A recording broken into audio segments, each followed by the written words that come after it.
Lijepi pozdrav svima koji poprate i ovaj video na službenoj stranici Laburističke stranke.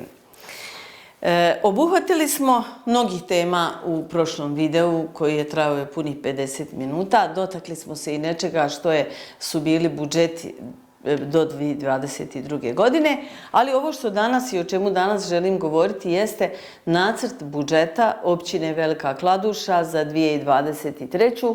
kojeg je načelnik predložio općinskim vijećnicima krajem 11. mjeseca, vijećnici su ga razmatrali 20.12. Zasigurno je kod opozicionih stranaka veću pažnju prouzročila odluka o privremenom financiranju koja je u biti posljedica.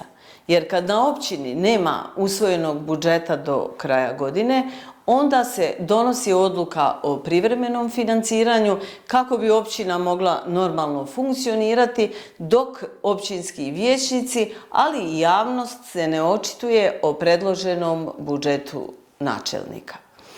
Zašto odluka o privremenom financiranju je izazvala više pažnje nego nacrt budžeta?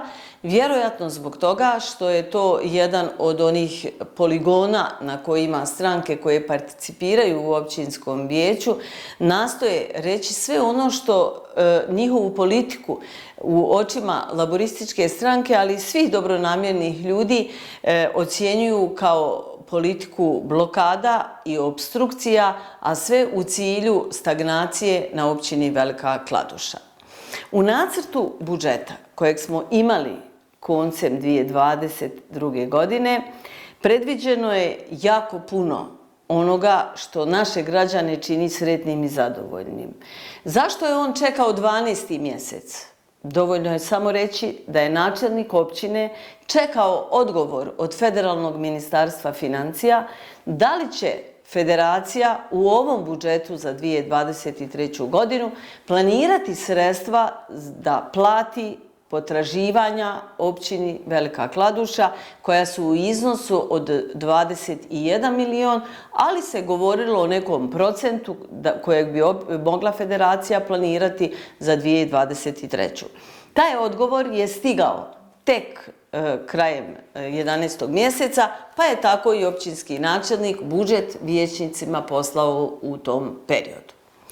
U budžetu 2023. godine nastojeću da govorim u hiljadama, kako bi me razumjeli oni kojima smeta kad kažem tisuća, su prije svega stipendije. Ove godine u iznosu od 250.000 maraka, ranije je taj iznos bio 300.000, ali on već iz godine u godinu se kompletno ne iskorištava zato što je i manji broj studenata koji upisuju. Financiranje troškova socijalno ugroženih. To je jedan kod u iznosu 150.000 maraka koji je namijenjen upravo, kako i sam kod kaže, socijalno ugroženima za nabavku što građevinskog materijala, za popravak prilično neuvjetnih objekata u kojima žive, za priključak struje, priključak vode, za određene troškove kojima se suočavaju ove kategorije, a da nisu obuhvaćene nekim od zakonskih propisa sa viših razina vlasti. Financiranje troškova izrade stručnih mišljenja u postupku izdavanja urbanističke suglasnosti u iznosu od 100.000 maraka, to je to o kojem su ove stranke iz općinskog vijeća govorile kako će puno koštati općinu, a u biti najviše općinu košta kad se ništa ne radi i kad nema dozvola. Sufinanciranje troškova prijevoza učenika od nepunih 200.000 maraka, taj se kod otprilike tako kreće, sad je uvećan naravno jer su i troškovi goriva i svi ostali troškovi otišli prema gore. Grant za razvoj poljoprivrede u iznosu od 450.000 maraka. Naravno, poljoprivreda se potiče i kroz druge projekte sufinanciranja u poljoprivredu, pa da ne iznosimo sve te pojedinačne, ovaj grant za razvoj poljoprivrede na koji pravo imaju svi poljoprivredni proizvođači na općini je zanimljiv. Grant za sufinanciranje projekata mladih u iznosu 25.000 maraka, za manifestaciju Dani poljoprivrede 20.000, za sportski savez koji svako toliko kuka, ali u kontinuitetu općinskog načelnika ima 80.000 maraka iz budžeta, grant za sufinanciranje projekata Evropske unije u iznosu od 110.000 maraka, kaže se sufinanciranje, znači ova su inicijalna sredstva kojim možemo učestvovati na raznim tenderima za povlačenje sredstava iz fondova Evropske unije, grant za učenika generacije koji je povećan sa 2.500 na 3.500 maraka, sredstva za rad privremenog skloništa za životinje Azil 200.000 maraka, grant za manifestacije 4 kladuška godišnja doba u iznosu od 200.000 maraka, grant za rad političkih partija 200.000 maraka, grant za udruženja građana 250.000 maraka. Tu sam dužna samo reći da se u udruženja građana spadaju i sva sportska udruženja koja funkcioniraju na općini Velika Kladuša, sredstva za zamjenu azbestnog pokrova na zgradama u iznosu od 50.000 maraka. To je prvi put ovakav kod je na budžetu. Inicijalna su sredstva za povlačenje sredstava ekološke naknade iz fondova zaštite okoliša, sufinanciranje projekta kastracije pasa našoj veterinarskoj stanici u iznosu od 50.000 maraka, sufinanciranje monitoringa zaraznih bolesti kod životinja za javno poduzeće veterinarsku 20.000 i isto toliko i za privatnu veterinarsku stanicu koja ima koncesiju nad dijelom ovih usluga, subvencije za obrtnicima i poduzetnicima u iznosu od 300.000 maraka, nabavka adresnih pločica u iznosu od 40.000 maraka, znači projekat obilježavanja ulica i trgova se nastavlja, sufinanciranje izgradnje školskih objekata 130.000 maraka. Tu napominjem da to nije obveza općine, ali obzirom da na kantonu nema baš sluha, a mi smo svjesni da se na općini grade 2 sportske dvorane, učestvujemo kontinuirano s dijelom sredstava za tu izgradnju. Nabavka i izgradnja hidranske mreže, to je projekat koji se privodi kraju ove godine. Projekat izgradnje gradske tržnice u iznosu od 200.000 maraka.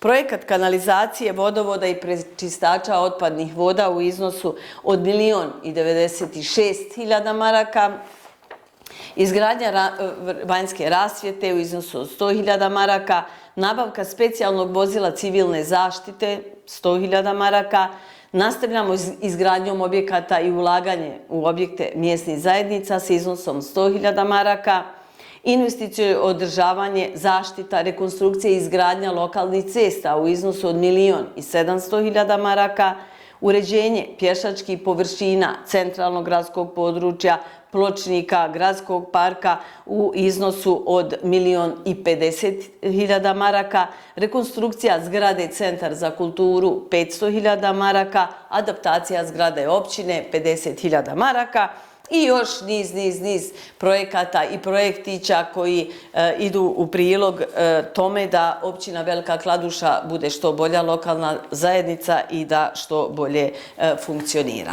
Svakako da stranke koje participiraju u općinskom vijeću Velika Kladuša nisu prilikom rasprave o ovom nacrtu budžeta krajem 2012. godine htjeli da učestvuju u raspravi kako naši građani ne bi dobili informaciju što je sve ovim budžetom planirano.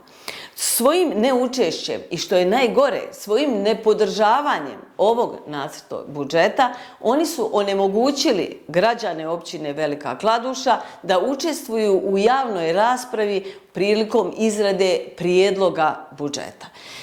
Sigurno da to nisu uradili slučajno. Njihova je namjera bila da općina Velika Kladuša uđe u 2023. godinu bez nacrta budžeta, ali nedavno smo vidjeli i bez odluke o privremenom financiranju. Da nije općinski načelnik bio spreman na ovu opstrukciju i da nije u 12. mjesecu isplatio budžetskim korisnicima plaće za prvi mjesec, za 12. mjesec, ne bi zasigurno danas mogli i ovako tiho snimati ovaj video, jer bi danas imali vjerojatno prosvjede, jedan veliki problem u funkcioniranju kompletne općine. Ono što stranke u općinskom vijeću, predvođene SDA-om, ASDA-om, SDP-om, nezavisnim vijećnicima, DNZ, Krajiškom strankom, njihovom strankom i nezavisnim vijećnicima. Ono što najviše i najčešće spominju i s čime se u zadnje vrijeme bave jeste da općinski načelnik netransparentno troši sredstva. To je priča koju slušamo već više od 2 godine. Ta priča je dovela do tog da je tužilaštvo ušlo u organ uprave, da su prestrašeni svi oni koji rade u organu uprave i da se osjećaju građani na općini Velika Kladuša nesigurni. Vidimo da sva ta farsa od tog procesa je napokon i postala u pravom smislu te riječi farsa i da je štetu pretrpila samo općina Velika Kladuša i njeni građani. Evo, ovo je bila kratka prezentacija nacrta budžeta. Nadam se da će naši građani moći i svojim učešćem i svojim razgovorima s općinskim vijećnicima, one koje su oni birali, a laburisti sa ovima koji nas predstavljaju u općinskom vijeću, da će moći dati svoje sugestije ukoliko misle da je u ovom kratkom videu izostavljeno nešto što smo mi rekli da je bitno, a oni cijene da je možda bitnije od bitnijeg. Za ovaj video toliko.